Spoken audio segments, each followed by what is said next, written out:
அனைவருக்கும் வணக்கம். வரலாறு, குறிப்பாக உலக வரலாற்றில் முதல் உலகப்போர் இந்த டாப்பிக்கில் இருந்து நாம் இன்றைக்கு சில வினாக்களை MCQ வடிவில் பார்க்கலாம். அப்போது இன்றைய முதல் கேள்வி, நீண்ட 19ஆம் நூற்றாண்டு என்னும் பெயர் எந்த காலப்பகுதிகளுக்கு பயன்படுத்தப்படுகிறது? A 1789 1919 வரை, B 1914 1945 வரை, C 1600 முதல் 1700 வரை, D 1800 முதல் 1900 வரை. இதற்கான விடை என்னன்னு பார்த்தீங்கன்னா, இந்த 1789 பிரெஞ்சு புரட்சியிலிருந்து முதல் உலகப்போர் தொடங்குகிற இந்த 1914ஆம் ஆண்டு வரை நீண்ட 19ஆம் நூற்றாண்டு என்று அழைக்கப்படுகிறது. ஏன்னா இந்த காலத்தில் தான் ஏகாதிபத்தியம், முதலாளித்துவம் இந்த கருத்துக்கள்லாம் ரொம்ப மேலோங்க ஆரம்பித்தன.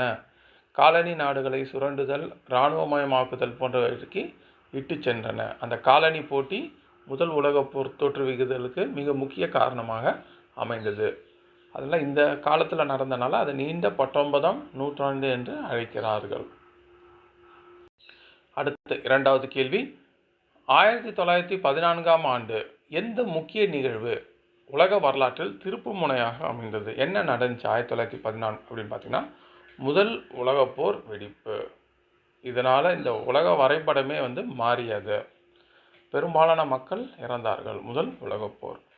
ரஷ்ய புரட்சி 1917, பன்னாட்டு சங்கம் உருவாக்குதல் 1920, இரண்டாம் உலகப்போர் 1939.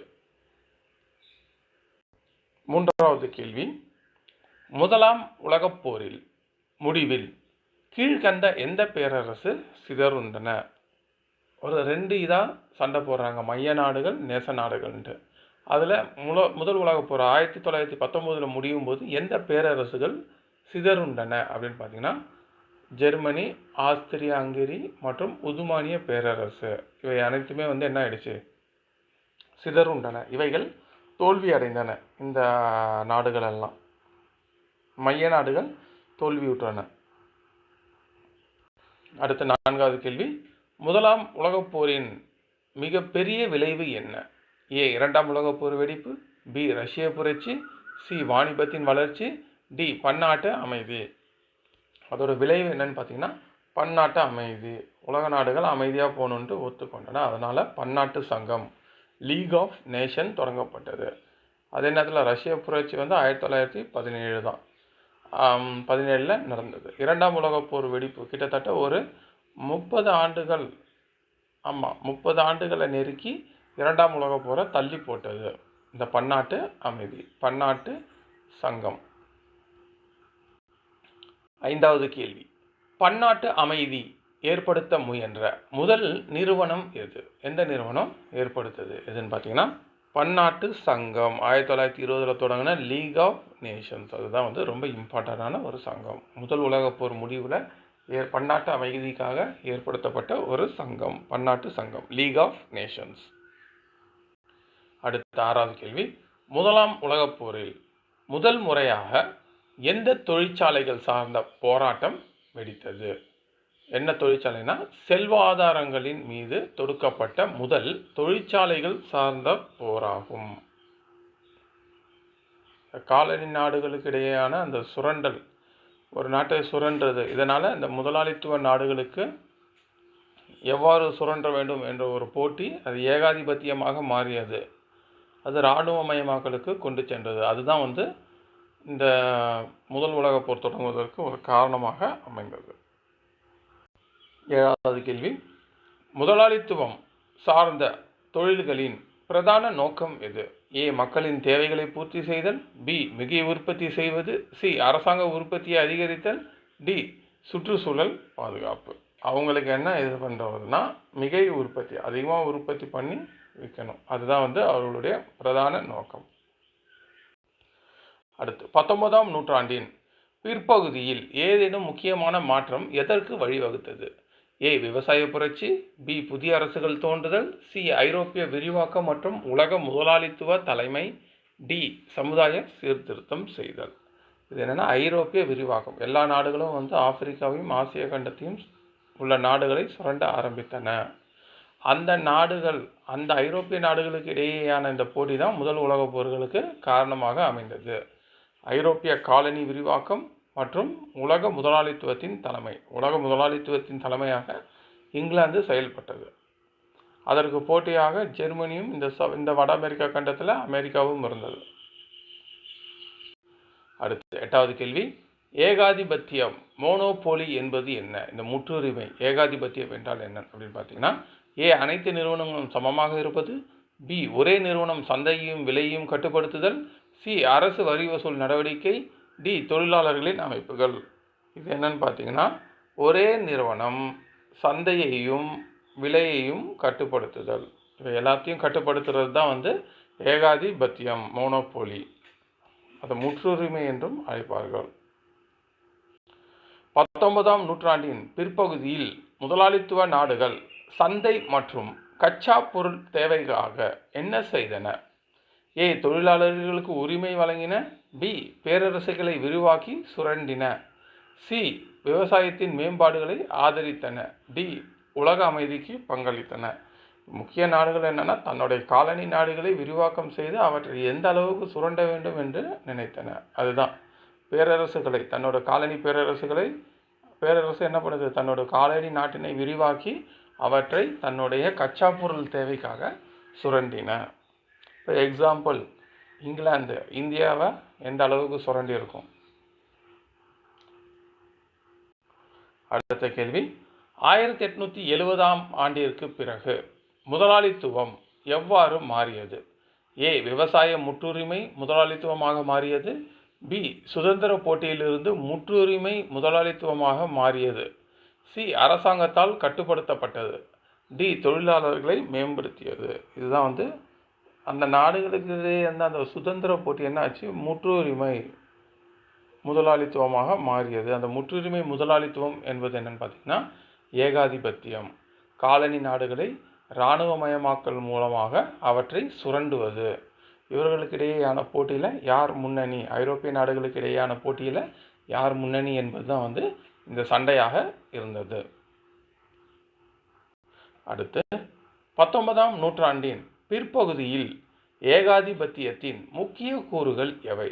என்ன முக்கிய கூறுகள்? ஏ தொழில் மற்றும் நிதி இணைத்து லாபத்தை பெறுதல், பி விவசாயம் மற்றும் கைவினை முன்னேற்றம், சி அரசு கட்டுப்பாடு மற்றும் சட்டம், டி தொழிலாளர் உரிமைகள். இது எதுவுமே இல்லை, தொழில் மற்றும் நிதி இணைத்து லாபத்தை பெறுதல். இந்த லாபத்தை பெறுதல் அதுதான் அந்த ஏகாதிபத்தியத்தின் மிக முக்கிய கூறு.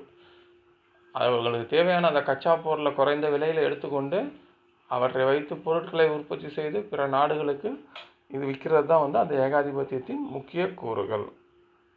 எக்ஸாம்பிள் இப்போ பார்த்தீங்கன்னா, இங்கிலாந்தோட பொருள் காஸ்ட்லியாக இருக்குது. அதே நேரத்தில் வளர்ந்து வர அந்த ஜெர்மனியோட பொருள் கம்மியாக இருக்குது. அப்போ இருவருக்கும் இடையே அந்த ஒரு தொழில் போட்டி சண்டை ஆரம்பிக்குது, இங்கிலாந்துக்கும் ஜெர்மனிக்கும் இடையே. சுதந்திர வணிக கோட்பாடு என்ன காரணத்தால் சரிந்து விழுந்தது? சுதந்திர வணிக கோட்பாடு எப்படி பார்த்தீங்கன்னா, கூட்டு நிறுவனங்கள் மற்றும் வணிக கூட்டிணைப்புகள் உருவாக்கத்தால். ஜெர்மனியிலையும் அமெரிக்காவிலையும் இந்த மாதிரி நிறுவனங்கள் உருவாகுது. கூட்டு நிறுவனங்கள் பொருட்களின் விநியோகம் மற்றும் விலையில் உடைய வாய்ப்பு என்ன? விலையுடைய வாய்ப்பு என்ன? விலையில் இருக்கிற வாய்ப்பு என்ன அப்படின்னு கேட்டுக்கிறாங்க. விலையுடைய அப்போ என்னென்னா அதிக கட்டுப்பாடு, அவங்க நிர்ணயிக்கிறது தான் எல்லாமே சட்டம் அப்படின்ற மாதிரி இருக்குது. ரொம்ப மிக முக்கியமான கேள்வி, லெனின் கூறியதன்படி முதலாளித்துவத்தின் உச்சக்கட்டம் எது? ஏ சுதந்திர வணிகம், பி ஏகாதிபத்தியம், சி கூட்டுறவு, டி சமூக அதிகாரம். இதனுடைய விடை என்னன்னு பார்த்தீங்கன்னா, ஏகாதிபத்தியம். முதலாளித்துவத்தின் உச்சக்கட்டம் தான் இந்த ஏகாதிபத்தியம் அப்படின்ட்டு லெனின் அவர்கள் கூறியிருக்கிறாரு. அடுத்த கேள்வி, ஏகாதிபத்தியத்தின் வளர்ச்சிக்கு முக்கிய காரணமாக எது விளங்கியது? ஏகாதிபத்தியத்தின் வளர்ச்சிக்கு முக்கிய காரணமாக எது விளங்கியது? ஏ விவசாய பொருட்கள் அதிகரிப்பு, பி மிக பெரும் உற்பத்தி செய்யப்பட்ட சந்தைகள் மற்றும் கச்சா பொருள் தேவைகள், சி மக்கள் தொகை குறைவு, டி சர்வதேச அமைதி. இது என்ன மிக முக்கிய காரணமாக அமைந்தது? மிக பெரும் உற்பத்தி செய்யப்பட்ட சந்தைகள் மற்றும் கச்சா பொருள் தேவைகள், இவை தான் வந்து ஏகாதிபத்தியத்தின் மிக முக்கிய காரணமாக இருந்தது. காலனி நாடுகள் வந்து தமக்கு தேவையான அந்த கச்சா பொருட்களை உற்பத்தி செய்வது தான் அந்த முதலாளித்துவ நாடுகளுக்கு ஒரு தனி இதுவாக இருந்தது. அதனால் ஏற்பட்ட போட்டிகள் தான் இந்த போருக்கு இட்டு சென்றன. அடுத்த கேள்வி, முழுமையான ஏகாதிபத்தியம் அப்படின்னா தான் அப்படின்ற மாதிரி ஏகாதிபத்தியத்தின் காரணமாக என்ன நடந்தது? ஏ, தொழிலாளர்கள் பிரச்சனைகள் அதிகரித்தன. பி, காலனிகள் பற்றாக்குறைகள் மற்றும் போர்கள். சி, விவசாய மேம்பாடு. டி, புற்றுநோய் அதிகரித்தது. இதனால் என்னென்னா, காலனிகள் பற்றாக்குறை மற்றும் போர்கள். இந்த காலனியை யார் பிடிக்கணும் அப்படின்ற காரணத்துக்காக ஏற்பட்ட பொழுது வளமான காலனிகளை பிடிக்க வேண்டும், அதனால் ஏற்பட்ட போர்கள். ஏகாதிபத்தியம் தான் இந்த போருக்கு இட்டு சென்றது. ஏகாதிபத்தியம் மற்றும் இராணுவமயமாக்கம் தொடர்பான உரையிலிருந்து என்ன தெரிகிறது? இந்த காலனி நாடுகளை ஏகாதிபத்தியம் பண்ணது மற்றும் அதை இராணுவமயமாக்கல் மூலமாக அடிமைப்படுத்தி வைப்பதால் என்ன தெரிகிறது அப்படின்னு. ஏ, ஏகாதிபத்திய நாடுகள் தனது இராணுவத்தை குறைத்தன. தவறு. பி, ஏகாதிபத்தியம் முழுமையடைந்து இராணுவமயமாக்கலுக்கு கொண்டு சென்றன. அதுதான் ஏகாதிபத்தியத்தோட அடுத்த வரி என்னன்னு பார்த்தீங்கன்னா, அது முழுமையான இராணுவ மயங்களுக்கு எடுத்து சென்றன. சி, இராணுவம் மற்றும் ஏகாதிபத்தியம் தொடர்பில்லாது இருந்தது. அது தவறு. அடுத்த கேள்வி, 19ஆம் நூற்றாண்டில் பெரும்பாலான ஆசிய நாடுகள் மற்றும் ஆப்பிரிக்கா எப்பொழுது காலனிப்படுத்தப்பட்டன? எந்த ஆண்டில் காலனிப்படுத்தப்பட்டன அப்படின்னு பார்த்தீங்கன்னா, 1881 1914 வரை. இந்த ஆண்டுக்குள்ளே வந்து ஏராளமான ஆப்பிரிக்க நாடுகள், கிட்டத்தட்ட 10% இருந்த ஆப்பிரிக்க நாடுகள் 90% காலனியாக்கப்பட்டு விட்டன. ஐரோப்பிய நாடுகளை அவற்றை பங்கு போட்டு கொண்டன. 1870ஆம் ஆண்டுக்கு பிறகு காலனி அதிகார போட்டியில் பங்கேற்ற ஐரோப்பிய நாடுகள் எவை? அதே மாதிரி முதல் உலகப் போருக்கு காரணம் இந்த 1870ஆம் ஆண்டும் ஒரு முக்கிய காரணமாக இருந்தது. அதன் பிறகு என்னென்னு பார்த்தீங்கன்னா, காலனி அதிகார போட்டி ஆரம்பமாகுது. இதில் எந்தெந்த நாடுகள் இதாச்சுன்னு பார்க்கலாம். ஏ, இங்கிலாந்து, பிரான்ஸு, பெல்ஜியம், இத்தாலி. இந்த ஐரோப்பிய நாடுகள் அனைத்துமே வந்து காலனி அதிகார போட்டியில் பங்கேற்றது. England, France, Belgium, Italy, Germany. அடுத்து, ஐரோப்பிய வல்லரசுகள் இடையேயான மோதல்களுக்கு காரணமாக என்ன இருந்தது? ஏ, இளம் மக்கள் குடிமக்கள். பி, தொழில் வளர்ச்சி மற்றும் சந்தை அதிகார போட்டி. சி, விவசாய பயிர் விவாதம். சி, அரசாங்க மாற்றம். இதற்கான பதில் என்னன்னு பார்த்தீங்கன்னா, தொழில் வளர்ச்சி மற்றும் சந்தை அதிகார போட்டி. இவை காரணமாக தான் ஐரோப்பிய வல்லரசுகளுக்கு இடையேயான மோதல்கள் அதிகமாகின. இங்கிலாந்து எங்கும் தனிப்பெரும் வல்லரசாக இருந்த போதும் எந்த நாடுகளுடன் போட்டியிட வேண்டியிருந்தது? எதுனா, அந்த பொருட்கள் உற்பத்தியில் வந்து ஜெர்மனியுடனும் மற்றும் அமெரிக்காவுடனும் கடுமையாக போராட வேண்டியிருந்தது. ஏகாதிபத்தியம் மற்றும் இராணுவமயமாக்கம் தொடர்பான உரையிலிருந்து என்ன தெரிகிறது? ஏ, ஏகாதிபத்திய நாடுகள் தனது இராணுவத்தை குறைத்தன. பி, ஏகாதிபத்திய நாடுகள் முழுமையடைந்து இராணுவமயமாக்கலுக்கு கொண்டு சென்றன. சி, இராணுவம் மற்றும் ஏகாதிபத்தியம் தொடர்பில்லாது இருந்தன. டி, ஏகாதிபத்திய நாடுகள் யுத்தத்தின் போது பணிமின்மையை அனுபவித்தன. அப்படிலாம் கிடையாது. பி, ஏகாதிபத்தியம் முழுமையடைஞ்சனா அதை வந்து காலனி நாடுகளின் மீதான தன்னுடைய இராணுவமயமாக்கலுக்கு கொண்டு சென்றன. அந்த காலனி நாடுகளை கட்டுப்படுத்தி அடக்கி வைத்தன. அடுத்து, 19ஆம் நூற்றாண்டில் பெரும்பாலான ஆசிய நாடுகள் மற்றும் ஆப்பிரிக்கா எப்பொழுது காலனிப்படுத்தப்பட்டன? இந்த நாடுகள் எப்பொழுது இந்த நாடுகளை பிடித்தன? இதற்கான விடை வந்து 1881 1914 வரை. அந்த 1870ஆம் வருஷம் மிக முக்கியமானது. அதன் பிறகுதான் வந்து காலனி போட்டி, சுதந்திர போட்டி என்பது என்னது, ஏகாதிபத்தியம் அப்படின்ற ஒரு கான்செப்டை நோக்கி செல்கிறது.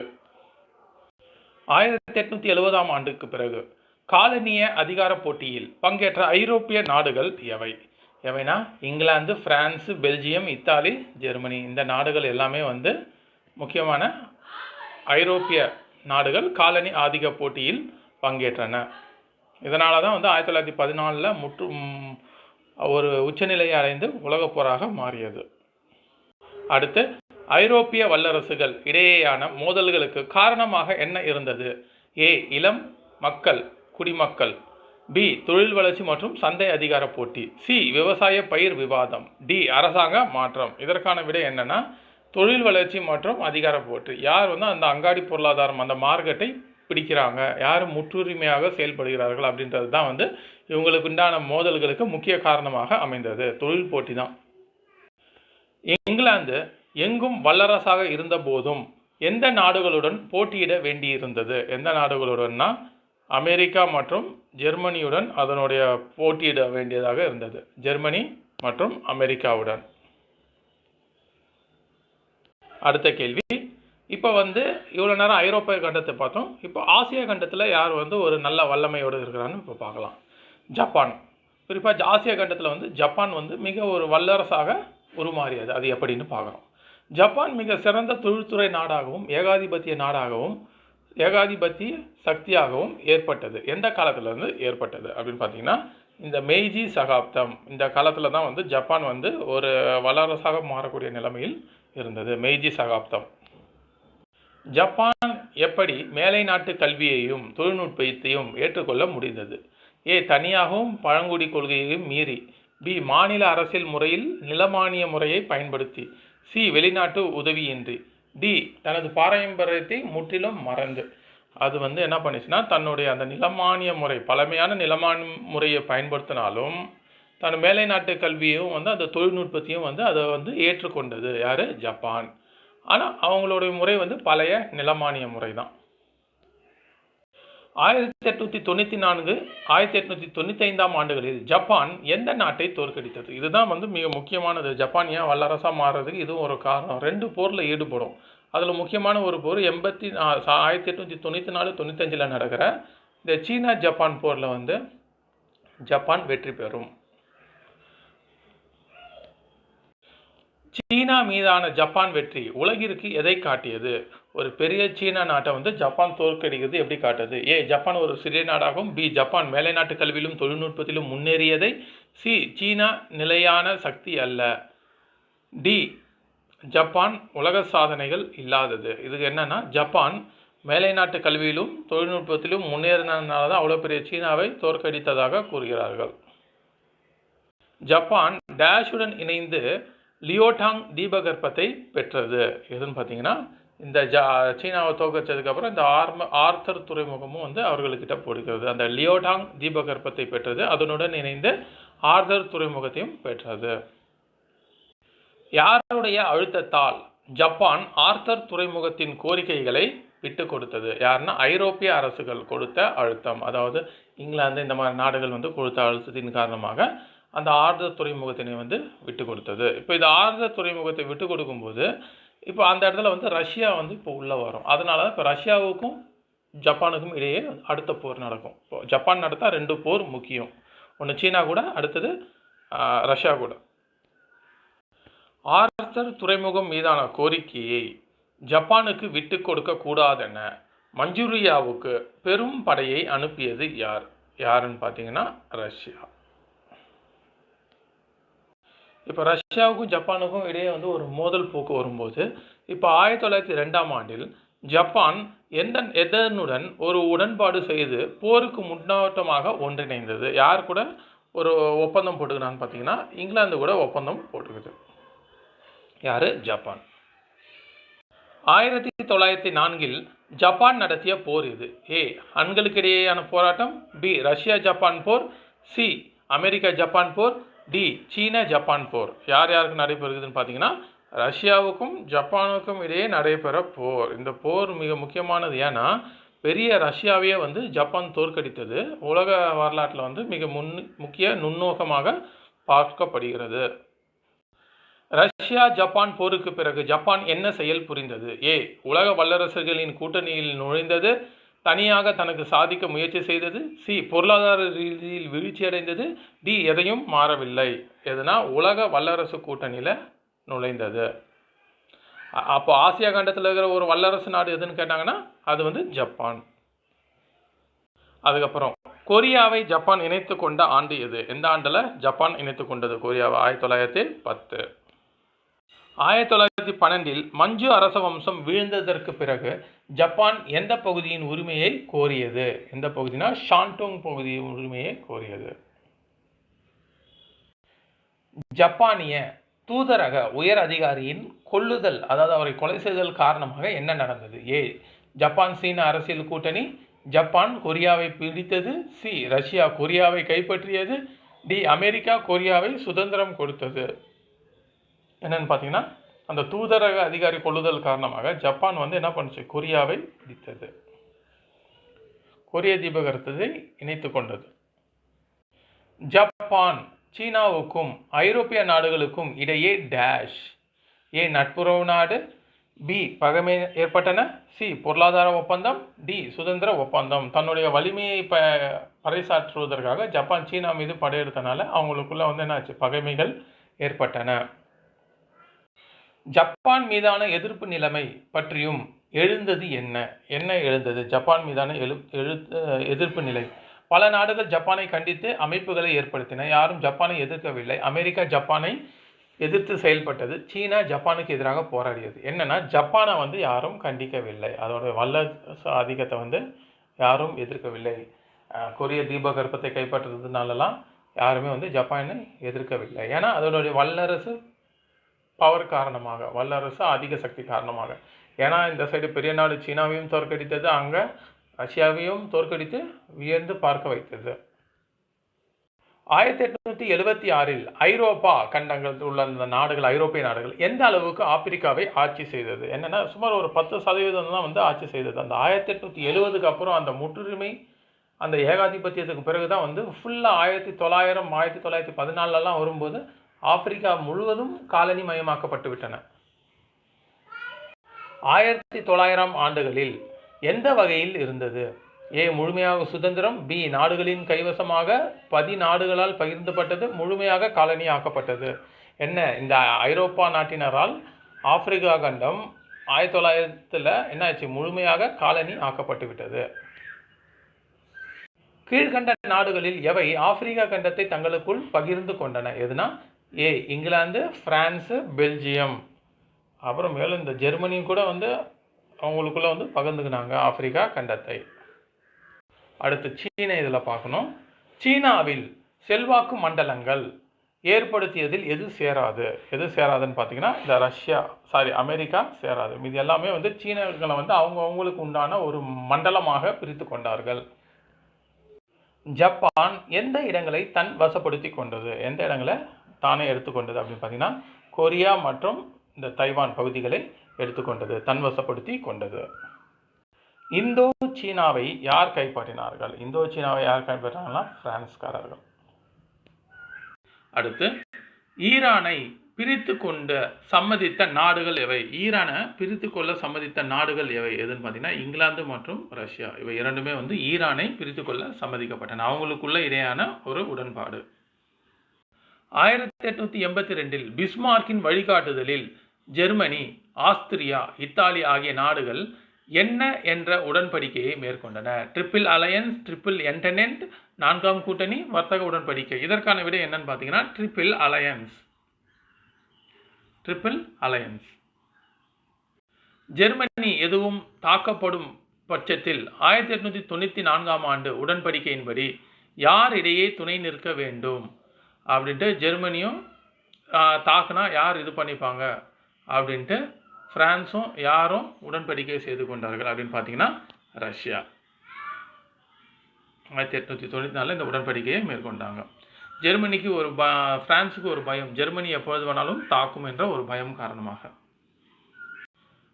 1902 ஜப்பான் எந்த நாட்டுடன் நட்பு உடன்படிக்கை செய்து கொண்டது? யார் கூடனா இங்கிலாந்து கூட செய்து கொண்டது, ஒரு நட்பு நாடா. 1904 ஏற்பட்ட நட்புறவு ஒப்பந்தம் எதற்காக ஏற்படுத்தப்பட்டது?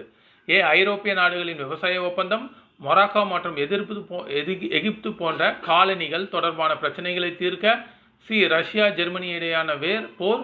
டி ஜப்பான் அமெரிக்கா இடையான வர்த்தகம். இந்த மொராக்கோ மற்றும் எகிப்து போன்ற காலனி தொடர்பான பிரச்சனைகளை தீர்க்க 1904 இந்த நட்புறவு நாடுகள் ஒரு ஒப்பந்தம் போட்டுக்கொண்டன. பிரான்ஸ் இவங்கெல்லாம். அடுத்து இங்கிலாந்து, பிரான்ஸ், ரஷ்யா ஆகிய மூவரை கொண்டு உருவாக்கப்பட்ட கூட்டமைப்பு பெயர் என்ன? இந்த கூட்டமைப்புக்கு பெயர் என்னன்னா ட்ரிபிள் என்டென்ட். Triple entente.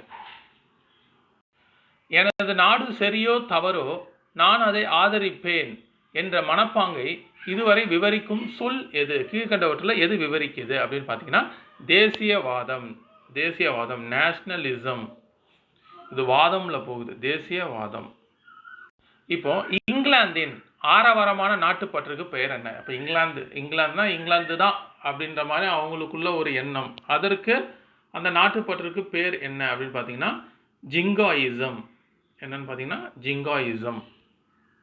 அடுத்து ஜெர்மனியின் தீவிரமான தேசியவாத மனப்பாங்குக்கு என்ன என்று அழைக்கப்படுகிறது? அந்த மனப்பாங்கோட பேர் என்னவென்று அழைக்கப்படுகிறது ஜெர்மனிக்கு அப்படின்னு பார்த்தீங்கன்னா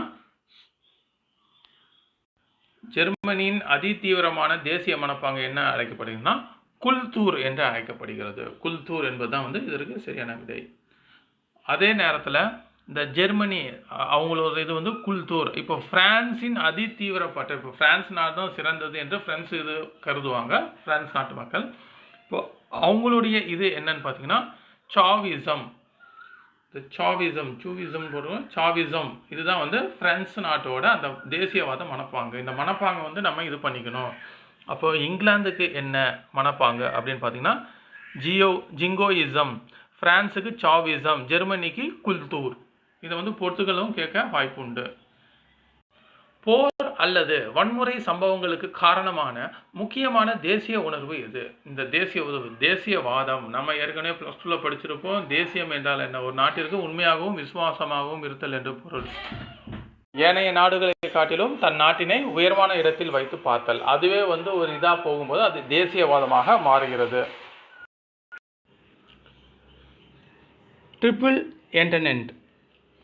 அதாவது ட்ரிபிள் என்டெனன்ட்னா என்னன்னு பார்த்தீங்கன்னா இது ஒரு முகாம். இது மூவர் உடன்படிக்கை. மூவர் உடன்படிக்கை என்பது தான் ட்ரிபிள் என்டெனன்ட். ட்ரிபிள் என்டென்ட் அமைப்பு உருவாக முக்கிய காரணம் என்ன?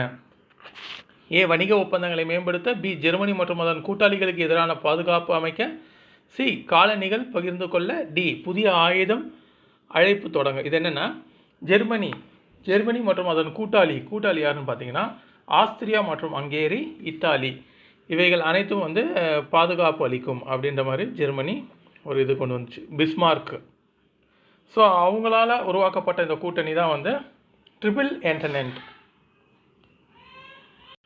ட்ரிபிள் என்டெனன்ட் அதாவது மூவர் உடன்படிக்கை மேற்கொண்ட சேர்ந்த நாடுகள் எவை?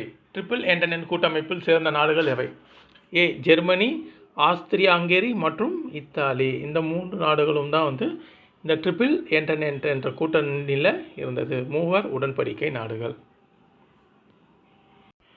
அடுத்த கேள்வி, ட்ரிபிள் என்டென்ட் உடன்படிக்கை எந்த வருடத்தில் பரவலாக உறுதி செய்யப்பட்டது? எந்த வருடத்தில் பார்த்தீங்கன்னா 1882ஆம் ஆண்டு இந்த உடன்படிக்கை ஏற்படுத்தப்பட்டது. அடுத்து ஜெர்மன் பேரரசராக 2ஆம் கைசர் வில்லியம் ஆன ஆண்டு எது? என்ன ஆண்டில் ஆறாறு பார்த்தீங்கன்னா 1888 அவர் ஜெர்மனியின் பேரரசராக மாறுகிறார். யார்? 2ஆம் கைசர் வில்லியம். இவரோட பாலிசி தான் ரத்தமும் சதையும் கொள்கைன்றவாங்க, பிளட் பாலிசி.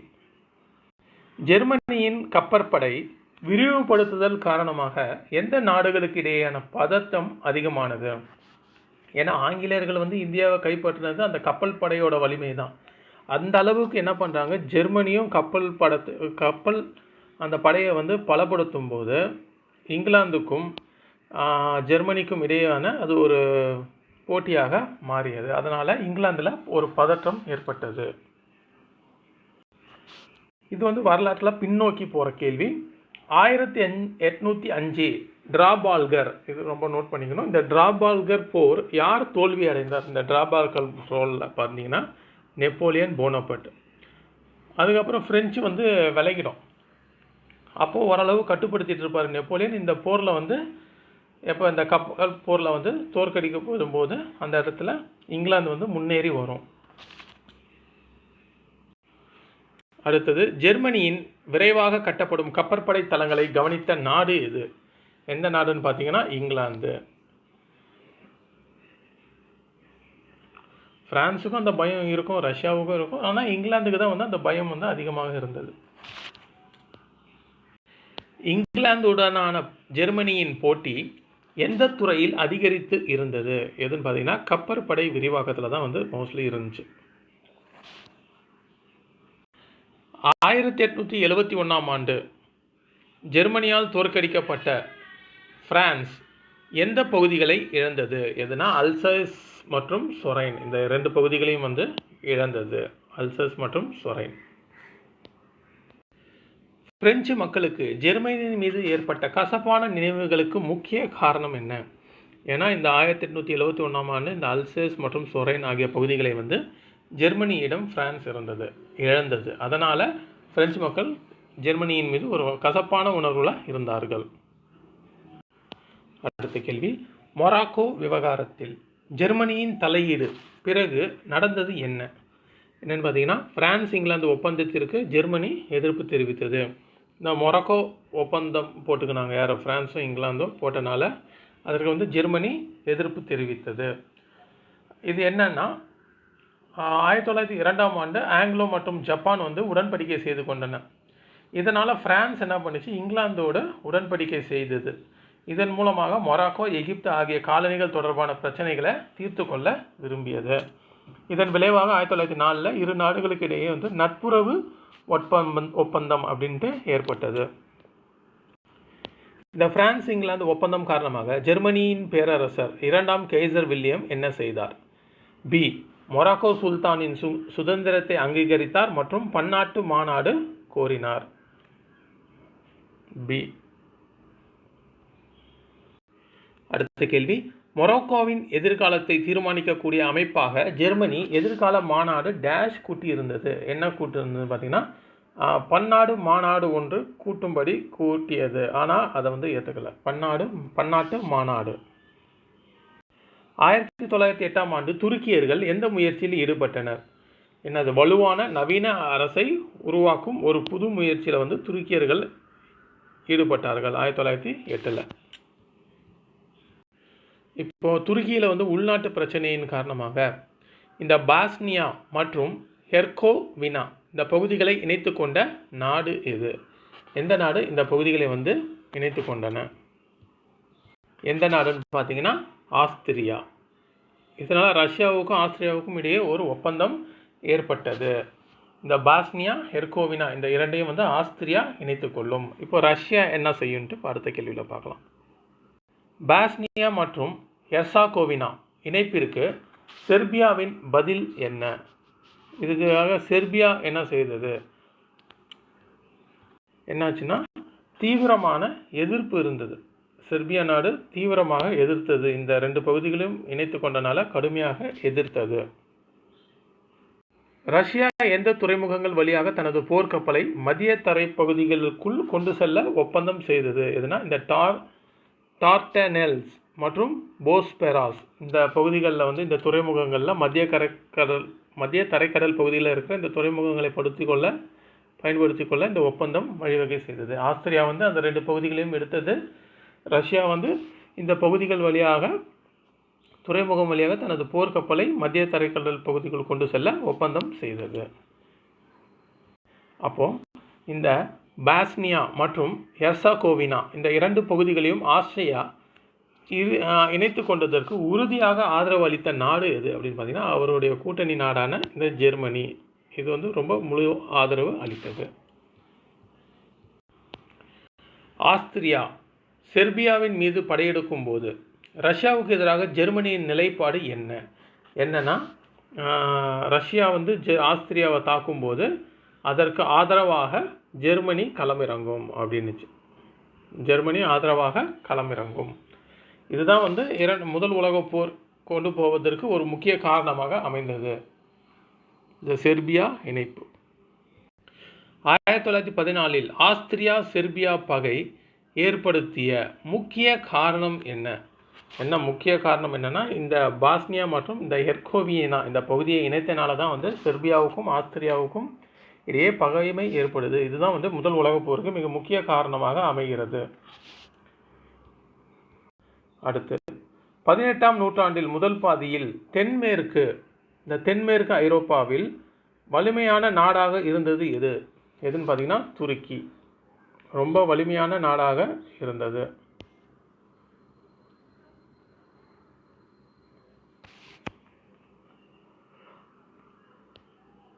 துருக்கிய பேரரசு பால்கன் மற்றும் ஹங்கேரியின் குறுக்காக எந்த நாட்டின் வரம்பு வரை கடந்தது அப்படின்னு பார்த்தீங்கன்னா, துருக்கிய பேரரசு வந்து பால்கன் பகுதி கிட்டத்தட்ட போலந்து வரை பரவி இருந்தது. இந்த போலந்து நாட்டு வரை பரவி இருந்தது இது துருக்கிய பேரரசு.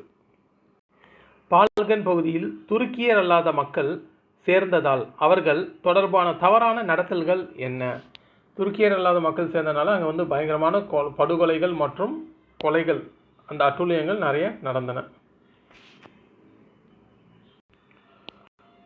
ஆர்மீனிய இனப்படுகொலைகள் எந்த நாட்டில் பால்கன் பகுதியிலான நிகழ்வாகும்? எந்த நாட்டில்னு பார்த்தீங்கன்னா துருக்கியில் நடந்த மிகப்பெரிய ஒரு இனப்படுகொலையாக இருந்தது ஆர்மீனிய இனப்படுகொலை பால்கன் பகுதிகளில்.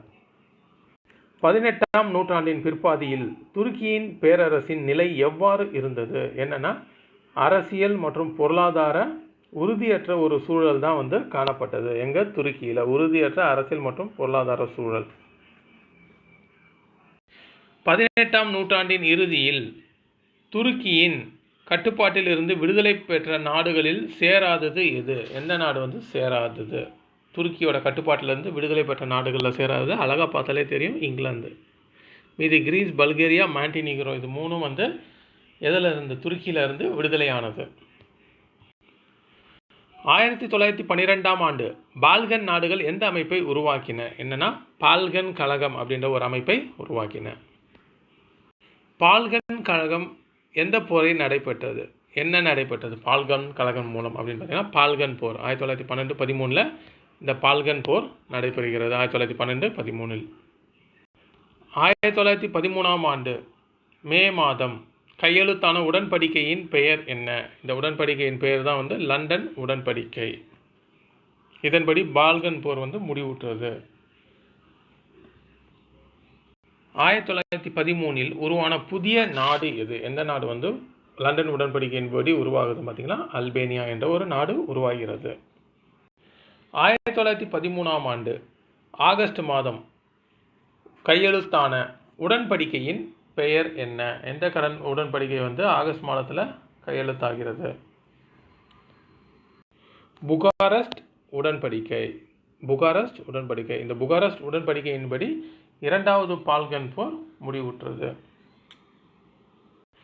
1914 ஜூன் 28ஆம் தேதி பால்கன் பகுதியில் எது நடந்தது? ஆஸ்திரிய பேரரசரின் மகனான பிரான்சிஸ் பெர்டினாண்ட் பிரின்சப் இவர் வந்து ஒரு செர்பிய இளைஞரால் கொலை செய்யப்பட்டார். இதுதான் வந்து முதல் உலகப் போருக்கு உடனடி காரணமாக அமைந்தது. பிரான்ஸ் பெர்டினாண்ட் பிரின்சப்பை எந்த நாட்டின் குடிமகன் கொலை செய்தார்? எதுனா செர்பியா. ஏற்கனவே ஆஸ்திரியாவுக்கும் செர்பியாவுக்கும் அந்த ரெண்டு பகுதிகளை கைப்பற்றினால இருந்த பிரச்சனையில் செர்பிய இளைஞர் பிரான்சிஸ் பெர்டினாண்டை கொன்றாங்க, ஆஸ்திரியா இளவரசரை. பிரான்சிஸ் பெர்டினாண்ட் கொல்லப்பட்ட இடம் எதுன்னு பார்த்தீங்கன்னா செராஜிவோ படுகொலை. ஆஸ்திரியா ஹங்கேரி எந்த நாட்டை கைப்பற்றுவதற்காக இதை வாய்ப்பாக கருதுது? எதுன்னு பார்த்தீங்கன்னா, செர்பிய நாட்டை கைப்பற்றுவதற்காக இது வந்து ஒரு வாய்ப்பாக கருதியது. எது? ஆஸ்திரியா. இந்த படுகொலையை காரணமாக வச்சு செர்பியாவிற்கு ஆதரவாக தலையீடு செய்த நாடு இது. செர்பியாவுக்கு ஆதரவாக தலையீடு செய்த நாடு வந்து என்னன்னு பார்த்தீங்கன்னா ரஷ்யா. இவ்வாறு செய்யும்போது அது படைகளை திரட்டுது அப்படின்ற ஒரு வதனியின் காரணமாக ஜெர்மனி வந்து என்ன பண்ணுது, தானே வந்து முதல் தாக்குதல் தொடுப்பதாக ஜெர்மனி வந்து ரஷ்யாவுக்கு எதிராக போர் அறிவிப்பு செய்தது. ஜெர்மனியின் முன்னிலை ஏன் ஜெர்மனியின் முன்னிலை முக்கியமானதுன்னா, முதல் தாக்குதலை தானே தொடங்கவும் இரண்டு முனைகளிலும் போராடவும் அப்படின்றதுக்காக போகிறாங்க. 1914ஆம் ஆண்டு ஆகஸ்ட் மாதம் திங்கட்கிழமை ஜெர்மனி எவருக்கு எதிராக போர் பிரகடனம் செய்தது? யாருக்கு எதிராகன்னு பார்த்தீங்கன்னா ரஷ்யாவுக்கு எதிராக. ஜெர்மனி எதிர்வரும் நாடுகளுக்கு எதிரான போருக்கான திட்டத்தில் யார் இணைந்திருந்தனர்? இப்போ ஜெர்மனி ரஷ்யாவை தான் தாக்கும் என்ற ஒரு சூழல் இருந்தது.